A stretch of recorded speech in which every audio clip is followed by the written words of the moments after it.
வணக்கம். சின்ன குரு சேனலுக்கு உங்கள் அனைவரையும் அன்புடன் வரவேற்கின்றேன். இன்றைய ஆன்மீக தகவல் ஸ்ரீ அன்னை ஸ்ரீ பகவான் அரவிந்தர் பற்றிய தகவலை தான் நாம் பார்க்க போகின்றோம்.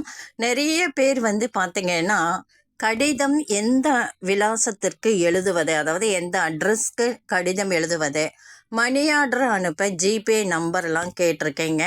ஒரு சிலர் ஜிபே நம்பர் கேட்டிருக்கீங்க. அட்ரஸ் நான் நிறைய பதிவில் கொடுத்துருக்கேன். தயவு செய்து அந்த விலாசத்தை நீங்கள் முக்கிய டைரியில் முக்கியமாக நீங்கள் குறித்து வைப்பது சிறப்பு ஆக நான் கருதுகின்றேன். ஏன்னா ஒரு தடவை நான் அனுப்பணும் அப்போ நீங்கள் அந்த நான் கொடுத்த டிஸ்கிரிப்ஷனில் கொடுத்த அட்ரஸை பார்த்து நீங்கள் போட்டுறீங்க.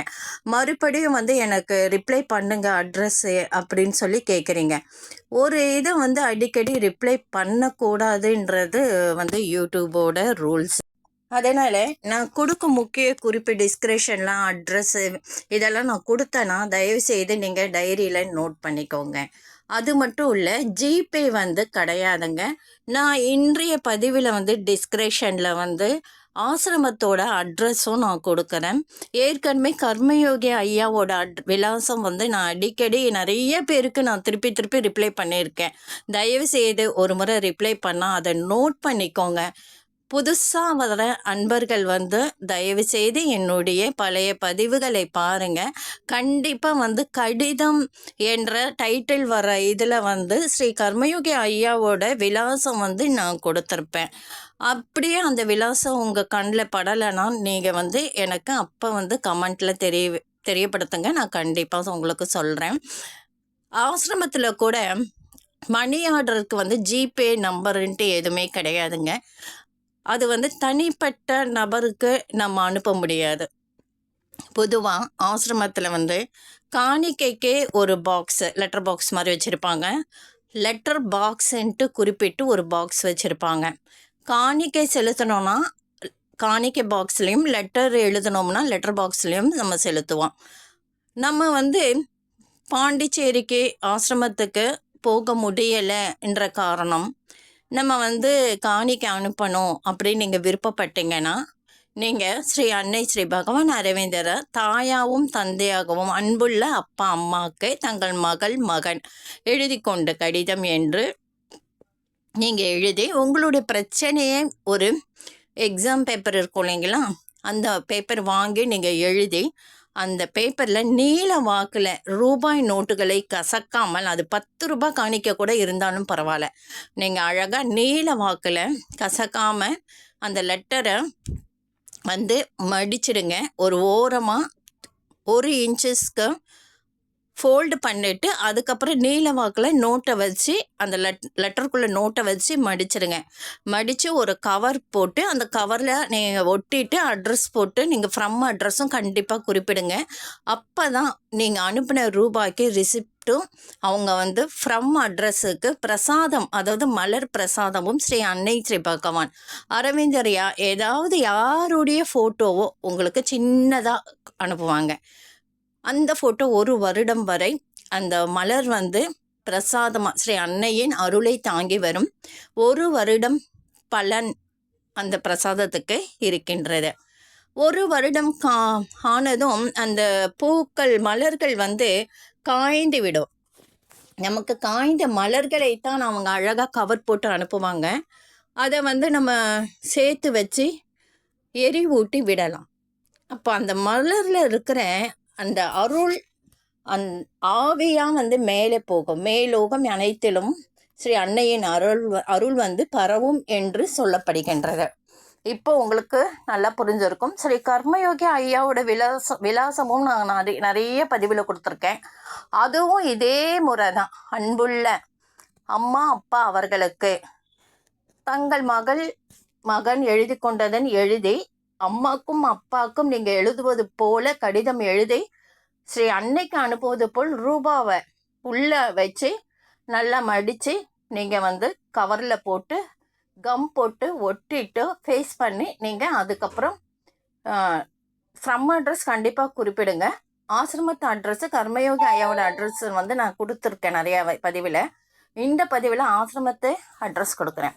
சிறு காணிக்கை 10 ரூபாய், 20 ரூபாய், 50 ரூபாய், 100 ரூபாய் கூட நீங்கள் கடிதத்தில் அனுப்பலாம். சப்போஸ் பெருந்தொகை அனுப்பணும், கரெக்டாக சேரணும்னு உங்களுக்கு ஐயம் இருந்தால் நீங்கள் அதை உண்டியில் போட்டு ஆசிரமத்துக்கு நேராக போய் நீங்கள் அதை வந்து ஆசிரமத்து உண்டியில், காணிக்கை உண்டியில் செலுத்தலாம். இல்லை கர்மயோகி ஐயா அவங்களுக்கு அவங்க வீடும் பக்கத்தில் தான், ஆசிரமத்துக்கு பக்கத்தில் தான் அவங்க விலாசம். அதை தான் நான் உங்களுக்கு நிறைய பதிவில் குறிப்பிட்டிருக்கேன். அங்கே போய் அங்கேயும் தியான கூடம் இருக்கின்றது. அங்கே நீங்கள் வந்து அவங்கக்கிட்ட பர்மிஷன் வாங்கிட்டு அங்கே நீங்கள் கும்பிட்டு பிரார்த்தனையை வைத்து பிரார்த்தனை செய்துவிட்டு கடிதமும் காணிக்கையும் அங்கேயும் செலுத்தலாம். உங்களுடைய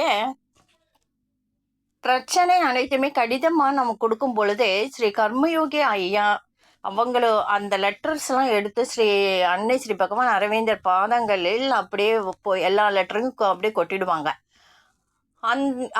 அனைவருடைய பிரார்த்தனையும் நடக்க அவர் வந்து பிரார்த்தனை செய்வார். அதாவது கர்மயோகி ஐயா இல்லை, அவருடைய மகன் ஐயா அசோகன் சார் அவங்க வந்து பிரார்த்தனை செய்து அதற்குரிய பதிலையும் கொடுத்து நமக்கு வந்து மலர் பிரசாதமும் அனுப்பி வைப்பாங்க. இவ்வளவு விரிவாக நான் சொல்லியிருக்கேன். தயவு செய்து கவனமாக, அதாவது மதர் சொல்வாங்க எதுலேயுமே வந்து அசால்ட்டாக இருக்கக்கூடாது என்று. உங்களுக்கு ஸ்ரீ அன்னையின் அருள் தாங்கி வரும் பொழுது அதை பற்றிய அனைத்துமே நீங்கள் பத்திரப்படுத்தி வைத்திருப்பது சிறப்பு. அப்போ தான் நம்ம பிரார்த்தனை வந்து விரைவில் கைகூடும். தயவுசெய்து அட்ரஸை நோட் பண்ணிக்கோங்க. இம்முறை கொடுக்கும் ஆசிரம அட்ரஸையும் நீங்கள் நோட் பண்ணிக்கோங்க. இனி ஏதாவது டவுட் இருந்தால் கமெண்ட் பண்ணுங்கள். ஆனால் கேட்ட கமெண்ட்டே தயவுசெய்து திருப்பி கேட்காதீங்க. கண்டிப்பாக அன்பர்கள் அனைவருடைய பிரார்த்தனையும் ஸ்ரீ அன்னை ஸ்ரீ பகவான் அரவிந்த திருப்பாதங்களில் சமர்ப்பணம் பண்ணுறேன்.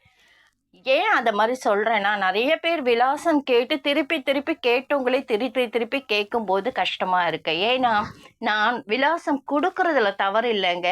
ஸ்ரீ அன்னையின் வழி அது கிடையாது. ஸ்ரீ அன்னை என்ன சொல்கிறாங்க, எதிலையும் வந்து நம் கவனக்குறைவாக இருக்கக்கூடாது. எதுக்குமே வந்து நம்ம இப்போ விலாசம்னும் போது அது ரொம்ப முக்கியமானது. அதை கண்டிப்பாக நீங்கள் ஒரு முக்கியமான நோட்டில் வந்து தொலையாதவாறு அதை எழுதி வச்சுக்கணும். அது வந்து சிறப்பு வாய்ந்ததாக கருதப்படும். அந்த அளவுக்கு நம்மளுடைய பிரார்த்தனை வந்து ஸ்ரீ அன்னை ஸ்ரீ பகவான் அரவிந்தர் கிட்ட போய் சேரும் என்பதை தான் நான் இந்த பதிவில் குறிப்பிட விரும்புகிறேன். மற்றபடி வந்து உங்கள் மனசு கஷ்டப்படுற மாதிரி சொல்லணுன்ட்டு நான் சொல்லலை. அன்னையின் வழி நம்ம வந்து எதையும் கவனமாக இருப்பது தான், கவனத்தில் கொண்டு இருப்பது தான் முக்கியமானதான். நம்ம கவனத்தில் எப்பவுமே வச்சிருக்கணும்.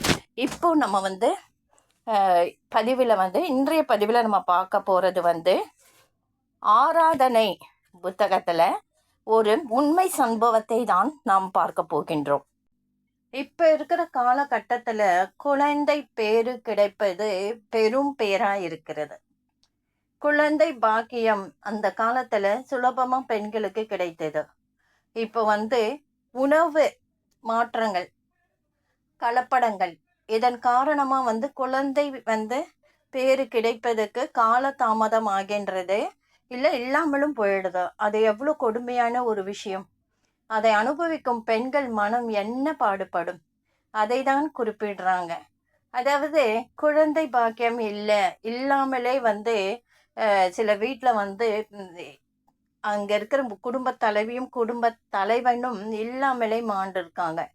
அவங்களுக்கு வந்து அந்த பாக்கியம் கிடைக்காமலே போயிருக்கும். கடைசி வரைக்கும் எந்தவித முயற்சியும் எடுத்துக்கொள்ளாமல் இருந்திருப்பாங்க. இல்லத்தில் குழந்தைங்க வந்து விளையாடுறது, பேசுறது, சுட்டித்தனம், இதெல்லாம் இருக்கிற சந்தோஷம் வந்து சொல்லிக்கிட்டே போகலாம். அதை அனுபவிக்காமல் நிறைய பேர் இருக்கிறாங்க. அவங்கள பார்க்க ரொம்பவே மனசுக்கு கஷ்டமா இருக்கும். ஆனா ஸ்ரீ அன்னை ஸ்ரீ பகவான் அரவிந்தர் கிட்ட வந்ததும் அவங்க குறை வந்து நீக்கப்படுகின்றது. கவலையே வேண்டாம். அவங்கள நாடி அவங்க திருப்பாதங்களை சமர்ப்பணம் பண்ணிட்டு, எனக்கு குழந்தை பேரை கொடுங்கம்மா, எனக்கு வந்து திருமணமாகி இத்தனை வருட காலங்கள் ஆகிவிட்டது, எனக்கு குழந்தை செல்வம் இல்லை என்று மனதார பிரார்த்தனை செய்தான் ஸ்ரீ அன்னை நிச்சயமா குழந்தை பேரை கொடுப்பாங்க. நிறைய பேர் சொல்லுவாங்க, நான் வந்து ஆசிரமம் போனேன், ஸ்ரீ அன்னை ஸ்ரீ பகவான் அரவிந்தர் சமாதியில விழுந்து கதறி அழுதேன், எனக்கு வந்து அவங்க மூலமா எனக்கு கிடைத்தது தான் என்னுடைய மகன், என்னுடைய மகள் என்று நான் சொல்ல கேள்விப்பட்டிருக்கேன். நிறைய பேருக்கு வந்து அது தெரியறதில்லை. உதாரணத்துக்கு ஒரு பெண்மணி குழந்தை பேரு அவளுக்கு கிட்டவில்லை. 4 வருடங்கள் ஆயிட்டு திருமணமாகி.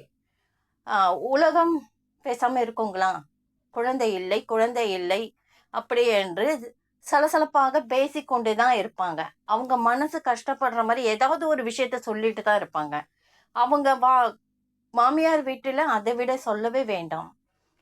புரிந்து நடக்கும் மாமியாரை விட புரியாமல் இருக்கும் மாமியார் சொல்லி காண்பிப்பாங்க. மலட்டுத்தன்மை, நீ போய் குழந்தை பேருக்கான ட்ரீட்மெண்ட் பண்ண, எங்க இதுல யாரும் அப்படி இல்லை அப்படின்னு. அப்படிதான் ஒரு பெண்ணின் நிலைமையும் அப்படிதான் இருந்தது. அந்த பெண் மன வேதனைப்பட்டு அழுவாத நாட்களே இல்லை. அவன் கணவர் அந்த பெண்ணிற்கு ஆறுதல் கூறி வந்தான். இருந்தும் குழந்தை செல்வம் இல்லாமல் ஒரு தம்பதியருக்கு எவ்வளவு கஷ்டமாக இருக்கும். அந்த பெண்ணிற்கு அவங்க தெரிந்த தோழிகள் மூலமா ஆசிரமத்துக்கு ஸ்ரீ அன்னை ஸ்ரீ பகவான் அரவிந்தரை பற்றி நிறைய தெரிஞ்சுக்கிட்டாங்க. அவங்க கேட்டோடனே அம்மாவை போய் பார்க்கணும், அவங்க மனசு துடிக்குது. நமக்கு அப்படியாவது அந்த தாய்கிட்ட போய் சரணாகதி அடைஞ்சிட்டா நம்மளுடைய பிரச்சனை தீரும், தனக்கு குழந்தை செல்வம் கிடைக்கும் என்று அவங்க ஏங்காத நாள் இல்லை. தன் கணவரிடம் மெதுவா சொல்றாங்க. முதல்ல மாமியார் கிட்ட சொல்றாங்க, அதெல்லாம் ஒன்றும் இல்லை, ஊர்ல இருக்கிற சாமி எல்லாம் கும்பிட்டாச்சு, அது வரணும்னா வரும், இல்லைன்னா இல்லை, உனக்கு அந்த குடுப்பனை இல்லை என்று அவங்க மூஞ்சில் அடிச்ச மாதிரி சொல்லிடுறாங்க. அவள் ஸ்ரீ அன்னை ஸ்ரீ பகவான் அரவிந்தரிடம் வேண்டிக்கிறான் மனசார. அவள்கிட்ட பணம் கிடையாது, ஆனா மனதில் இப்படிதான் இருப்பார்கள் என்று அவங்கள பார்த்துருக்கா. படமும் தன் தோழி தெரிந்தவர்கள் மூலம் அந்த படத்தை பார்த்து வணங்கியிருக்கா. மனசுல அப்பயே பிரார்த்தனை செய்யறான், நான் பாண்டிச்சேரிக்கு போகணும், எப்படியாவது உங்களை தரிசனம் பண்ணணும், அருள் புரியுங்க என்று வேண்டிட்டு அவங்க கணவர்கிட்ட மெதுவா சொல்றான். அவங்க கணவர் மறுப்பு தெரிவிக்கவில்லை. நாம் போகலாம் வா என்று அழைக்கிறான். அப்படியே அவங்க கணவரையும் அழைத்து கொண்டு மறுநாள் காலையில அவங்க அம்மா கிட்ட சொல்றாங்க. அவங்க அம்மா முணுமுணுக்குறாங்க. பையன் காதுல வாங்கிக்காம, அம்மா நாங்க நல்ல விஷயத்துக்கு தான் போய் வரும், எங்களை ஆசீர்வாதம் செய்து அனுப்புங்கள் அம்மான்னு சொல்றான். உடனே அவங்க அம்மா மனம் கொஞ்சம் இறங்கி சரி போய் வாருங்கள் என்று அரமனசோட அனுப்புறாங்க. இவ மன எல்லாமே ஸ்ரீ அன்னை நினைவுகள் அப்படியே சுமந்துக்கிட்டு, அம்மாவே உங்களை பார்க்க வரும், அம்மா நான் என் கணவரோட வரேன், அம்மா எனக்கு ரொம்ப மகிழ்ச்சியா இருக்கு, உங்களை பார்க்குற பாக்கியம் எனக்கு கொடுத்ததுக்கு கோடான கோடி நன்றி என்று பஸ்ல கூட பிரயாணிக்கும் பொழுது அவன் கணவரிடம் பேசுவதை குறைத்து கொண்டு அந்த தாயை பிரார்த்தனை செய்து கொண்டே வந்தாள். இந்த பாக்கியம் எனக்கு கொடுத்ததுக்கு நான் என்ன கைமாறு செய்ய போறேன்னே தெரியலம்மா சொல்லிட்டு கரெக்டாக சென்னையிலிருந்து பாண்டிச்சேரிக்கு போய் சேர பஸ்ஸில் 3.5 மணி நேரம் 4 மணி நேரம் இருக்கும். அவள் போய் இறங்கினதும் அங்கிருந்து ஒரு ஷேர் ஆட்டோ ஏற்பாடு பண்ணி ஆசிரமத்துக்கு போகிறாங்க. போனோடனே காலியாக இருக்கு. ஏன்னா கொஞ்சம் பேர் போயிட்டு இருக்காங்க. விசேஷ நாள் இல்லைன்னா கூட ஆள் வந்து போயிட்டு இருப்பாங்க. இவள் தனக்கு கிடைத்த பாக்கியமாக நினைச்சு ஓடுறான் உள்ள. வேகம் அவளுக்கு. செல்லெல்லாம் ஆஃப் பண்ணணும்னு சொல்றாங்க வரவேற்பு அறையில. உடனே செல்லெல்லாம் அந்த என்ட்ரன்ஸ்ல நின்றுப்பாங்க, செல்லை சுவிட்ச் ஆஃப் பண்ணுங்க. அவளும் சுவிட்ச் ஆஃப் பண்ணிடுறாங்க 2 பேருமே, கணவர் மனைவி 2 பேரும். ஆசிரமத்தை பார்த்ததும் அப்படியே மண்டிட்டு ஆசிரமத்துல 2 கையை வச்சு அப்படியே கை மேல கண்ணு அப்படியே சாய்ச்சிட்டு கண்ணில் மலைன்னு அவளுக்கு தண்ணி அழுகுறான். தன்னை அறியாமலே அழுது கொட்டி தீர்க்கிறான். அம்மா மலடி என்ற என்னை மலடியாகவே விட்டு விடாதீர்கள், உங்களை நம்பி நீங்களே கதின்னு உங்ககிட்ட வந்துட்டேன், எனக்கு குழந்தை பாக்கியம் கொடுங்கம்மா. எங்க மாமியார் சொல்றீங்க, என்னை ஏசுகிறார்கள், என்னை சுற்றி இருப்பவர்கள் என்னை ஒரு மாதிரி பேசுறாங்க, என்னை அந்த நிலைமைக்கு விட்டுடாதீங்கம்மா, உங்களே நம்பி உங்க திருப்பாதத்தில் நான் சரணடைஞ்சிட்டேன், நீங்க தான் எனக்கு குழந்தை பாக்கியம் தர வேண்டும் என்று அழுது தீர்த்து அவளால் என்ன எவ்வளவு தூரம் பிரார்த்தனை செய்ய முடியுமோ அந்த அளவுக்கு சமாதியை விட்டு அவள் வரவே இல்லை. கிட்டத்தட்ட 1 மணி நேரம் ஆயிடுத்து. அவங்க கணவர் அதே மாதிரி அமைதியா சமாதியில விழுந்து கும்பிட்டுட்டு அவர் அங்க பக்கத்துல மண்ணில் இருக்கும், இல்லை தரை இருக்கும், அதுல உட்காந்துட்டு சமாதியை பார்த்துட்டு தன் மனைவியின் ஏக்கத்தை ஸ்ரீ அன்னை ஸ்ரீ பகவான் அரவிந்தர்கிட்ட மனசுல சொல்லி வேண்டிக்கிறாரு, பிரார்த்தனை செய்யறாரு. 1 மணி நேரம் கழிச்சு எழுந்துக்கிறான். மனம் லேசானது போல் ஒரு உணர்வு. வாங்க போகலாம் வீட்டிற்கு என்று கணவரை அழைத்து கொண்டு ஆசிரமம் விட்டு வெளியே வரான். சென்னைக்கு திரும்பி வரான். அவளுக்கு ரொம்ப சந்தோஷம். அங்கே வந்து ஸ்ரீ அன்னை ஸ்ரீ பகவான் அரவிந்தர் படத்தை வாங்கிட்டு வரா. வீட்டில் வந்து சின்ன செல்ஃபில் வச்சு தினைக்கும் அவளுக்கு கிடைக்கும் பூக்களை வைத்து ஒரு ஊதுபத்தி ஏற்றி வீட்லேயும் பிரார்த்தனை செஞ்சு வந்தான்.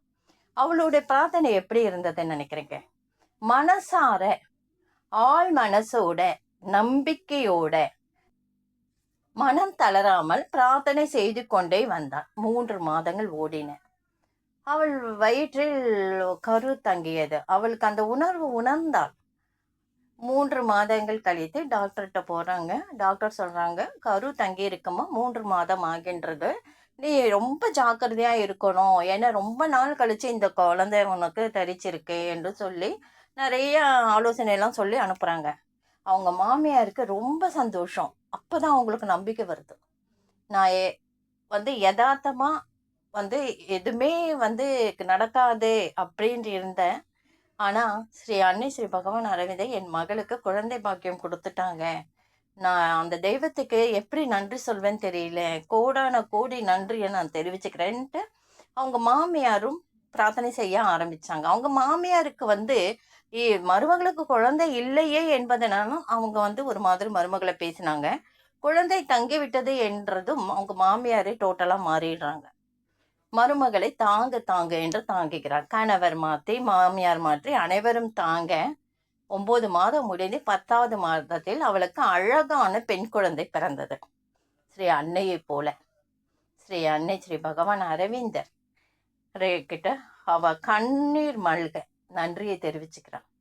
தான் குழந்தையை தூக்கிட்டு 3 மாதம் வரைக்கும் பேசாம இருந்தான். அதுக்கப்புறம் அந்த குழந்தை கொஞ்சம் வளர்ந்து 5 மாதம்னும் போது குழந்தைய தூக்கிட்டு ஆசிரமத்தில் கொண்டு வந்து போடுறான். பிரார்த்தனை செஞ்சு கண்ணீர் மழக நன்றி தெரிவிச்சுட்டு குழந்தைக்கு, அம்மா உங்கள் பேர் தான் நான் மீரான்னு வச்சுருக்கேன், இது உங்களோட குழந்தை, இவன் நல்லா இந்த குழந்தை நல்லா படித்து நல்ல அறிவாளியா உங்களை போலவே உங்கள் வழியை படியே அவளும் நான் வரணும்னு ஆசைப்படுறேம்மா. உங்ககிட்ட இந்த குழந்தைய ஒப்படைச்சிட்டு இதை நல்லபடியாக நான் வளர்த்து ஆளாக்கி நல்ல குழந்தையா நான் வளர்க்கணும் அப்படின்னு சொல்லி பிரார்த்தனை செஞ்சு மன நிறைவோடு சந்தோஷமாக குழந்தையை எடுத்து கட்டி அணைத்து முத்தமிட்டு அவள் வந்து ஆசிரமத்திலிருந்து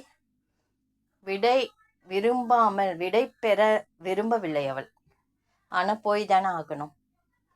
மதரோட சமாதியும் ஸ்ரீ பகவான் அரவிந்தரோட சமாதியும் கண்கள் கடைசி வரைக்கும் ஆசிரமத்தை விட்டு வெளியேறும் வரைக்கும் பார்த்து கொண்டே வெளியேறினார். இந்த சம்பவம் உங்களுக்கு நான் என்ன சொல்கிறேன்னு கண்டிப்பாக புரிஞ்சிருக்கும். எந்த ஒரு பிரார்த்தனையாக இருந்தாலும் நம்பிக்கையோடு செய்யும் பிரார்த்தனை கண்டிப்பாக கைகூடும் என்பது தான் இந்த பதிவு. இந்த வீடியோ பதிவு உங்களுக்கு பிடிச்சிருந்தால் லைக் பண்ணுங்கள், ஷேர் பண்ணுங்கள், சப்ஸ்கிரைப் பண்ணி கமெண்ட் பண்ணுங்கள். அடுத்த ஒரு வீடியோ பதிவு இதை விட சிறப்பான ஒரு பதிவை பார்க்கலாம். நன்றி.